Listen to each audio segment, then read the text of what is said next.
नमस्कार, मौलिक शक्ति न्यूज देख रहे हैं आप और मैं हूं आपके साथ साइमा।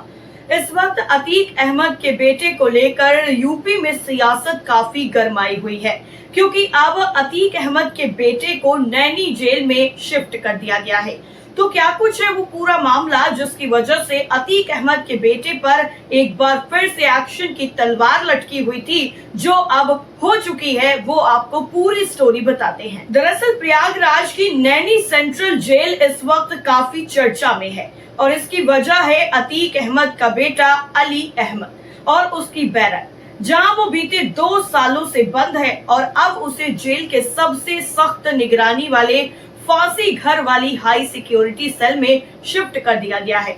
इसकी वजह है अली के बैरक में 1100 रुपए कैश जो उसके किसी मुलाकाती ने दिए, और ये मामला तब सामने आया जब राजेश श्रीवास्तव डीआईजी जेल ने नैनी जेल का औचक निरीक्षण किया। अतीक अहमद के बेटे अली की बैरक की तलाशी ली गई और तलाशी में जब 1100 रुपए कैश मिले, उन्होंने सवाल उठाया कि आखिर ये रकम आई कहां से, क्योंकि जेल मैनुअल में साफ तौर पर लिखा गया है कि किसी भी बंदी के पास नकदी नहीं होनी चाहिए।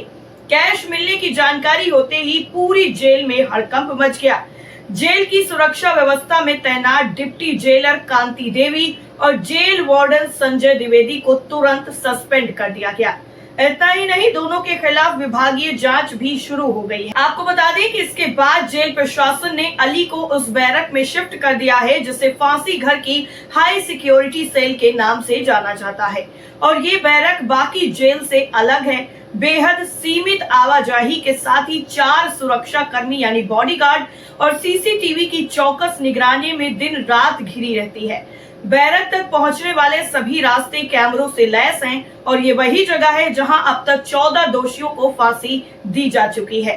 हालांकि वर्तमान में फांसी पर रोक के चलते इस बैरक का नियमित इस्तेमाल नहीं होता है, लेकिन विशेष मामलों जैसे हाई प्रोफाइल वाले मामलों को बंदियों को यहाँ पर रखा जाता है और अब अली को भी यहीं पर शिफ्ट कर दिया गया है। इसके साथ ही बाहरी व्यक्ति से मुलाकात पहले से ही बंद है। दरअसल अली के पास मिले कैश ने कई सवाल भी खड़े कर दिए हैं। अली की किसी बाहरी व्यक्ति से मुलाकात पहले से ही बंद थी और केवल अधिवक्ता को ही मिलने की इजाजत थी, तो सवाल ये भी उठता है कि आखिर ये नगद रकम उसके पास पहुंची तो पहुंची कैसे। जेल प्रशासन के नियमों के मुताबिक मुलाकात सीसीटीवी कैमरों की निगरानी में होती है और मुलाकात के बाद बंदी की तलाशी भी जरूरी होती है। फिर अली की तलाशी में ये नकदी पहले क्यों नहीं पकड़ी गई? क्या किसी ने जानबूझकर ये अनदेखी की या फिर निगरानी में कोई बड़ी चूक हुई है? फिलहाल प्रारंभिक जांच के आधार पर आशंका जताई जा रही है कि अली के वकील ने ही मुलाकात के दौरान पैसे सौंपे होंगे। हालांकि इसकी अभी पुष्टि नहीं हुई है, लेकिन सीसीटीवी फुटेज खंगाले जा रहे हैं और वकील की भूमिका की भी जांच हो रही है। अली अहमद 30 जुलाई 2022 से नैनी सेंट्रल जेल में बंद है। उमेश पाल हत्याकांड के बाद से उसकी बाहरी मुलाकातें पूरी तरह से बंद है। केवल उसके वकील ही उससे मिल सकते हैं और वही अब जांच के घेरे में भी हैं। अली के खिलाफ पहले से ही कई गंभीर धाराओं में मुकदमे दर्ज हैं और वो लंबे समय से निगरानी में है। गौरतलब है कि अली अहमद घटना के समय नैनी सेंट्रल जेल के हाई सिक्योरिटी बैरक में बंद था, जहां किसी बाहरी इंसान से मिलने की इजाजत नहीं थी। केवल उसका वकील ही सीसीटीवी कैमरों की निगरानी में मिल सकता था। ऐसे में सवाल ये भी उठ रहा है कि क्या वकील ने ही अली अहमद को पैसे दिए? क्या उस वकील की तलाशी ली गई थी? जब अली अहमद अपने वकील से मिल रहा था तो सीसीटीवी से निगरानी हो रही थी। अगर वकील ने पैसे नहीं दिए तो अली अहमद से और कौन मिला है? ये कई सवाल हैं जो इस वक्त फिलहाल के लिए उठ रहे हैं। इनका जवाब पुलिस प्रशासन तलाश रहा है। अब चलिए एक नजर डालते हैं अतीक अहमद के काले अध्याय पर।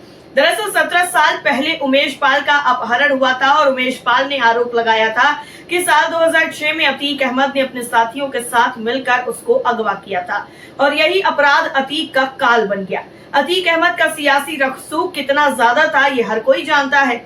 हत्या की कोशिश, अपहरण, रंगदारी जैसे करीब 100 से ज्यादा संगीन आरोपों में अतीक अहमद 5 बार विधायक और 1 बार सांसद भी रह चुका है। 1989 से अपना राजनीतिक सफर शुरू करने वाला अतीक अहमद बसपा, अपना दल और सपा में रहा। अतीक देश के उन नेताओं में से एक था जो अपराध की दुनिया से निकलकर राजनीति की गलियारों में आया।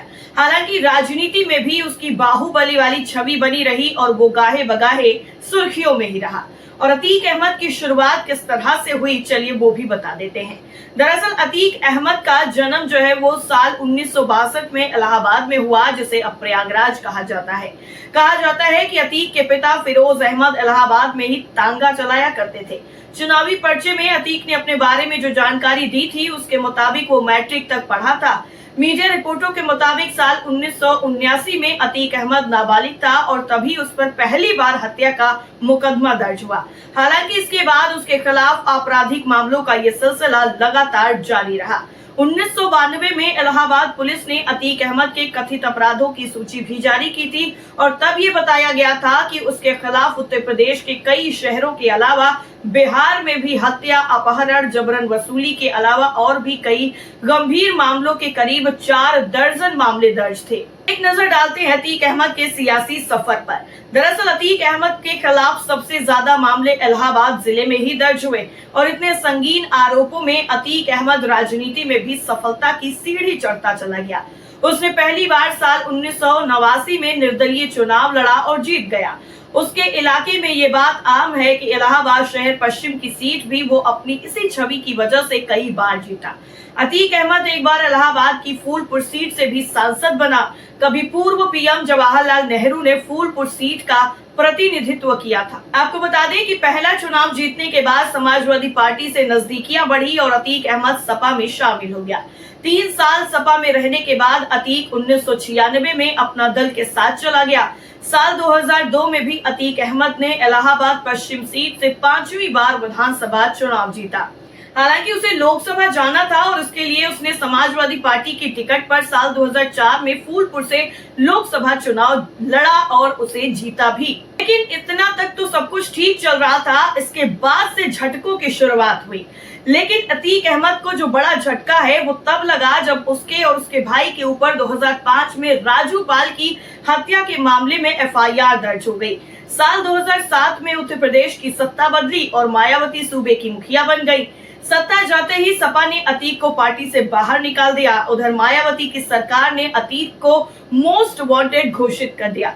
अतीक अहमद ने साल 2008 में आत्मसमर्पण यानी सरेंडर कर दिया और 2012 में रिहा भी हो गया।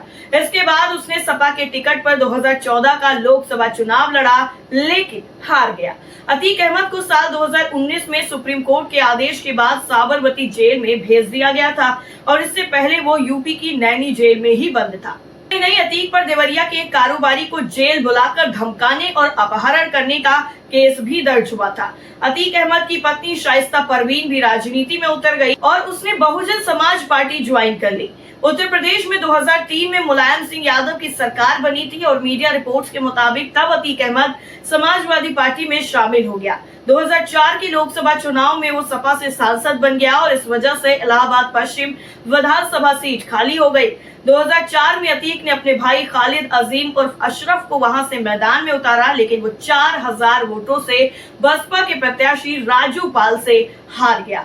राजू पाल पर बाद में कई हमले हुए और राजू पाल ने इसके लिए तत्कालीन सांसद अतीक अहमद को जिम्मेदार ठहराते हुए अपनी जान को खतरा बताया था और यहीं से शुरू हुआ अतीक अहमद का ये जो पूरा डाउनफॉल था। 25 जनवरी 2005 को राजू पाल के काफिले पर एक बार फिर हमला किया गया और उन्हें गोलियां लगी। अस्पताल पहुंचने पर राजू पाल को डॉक्टरों ने मृत घोषित कर दिया और इस हत्याकांड में अतीक अहमद और अशरफ का नाम सामने आया और ये वो कांड था जिसने अतीक अहमद और अशरफ को जो पूरा डाउनफॉल था वो सबके सामने लाया और यहीं से इन दोनों के जो काले अध्याय का अंत था वो शुरू हुआ। आज की स्टोरी आपको कैसी लगी कमेंट करके जरूर बताइए। फिलहाल के लिए इतना ही, बाकी तमाम खबरों के लिए आप जुड़े रहे मौलिक शक्ति न्यूज के साथ। नमस्कार।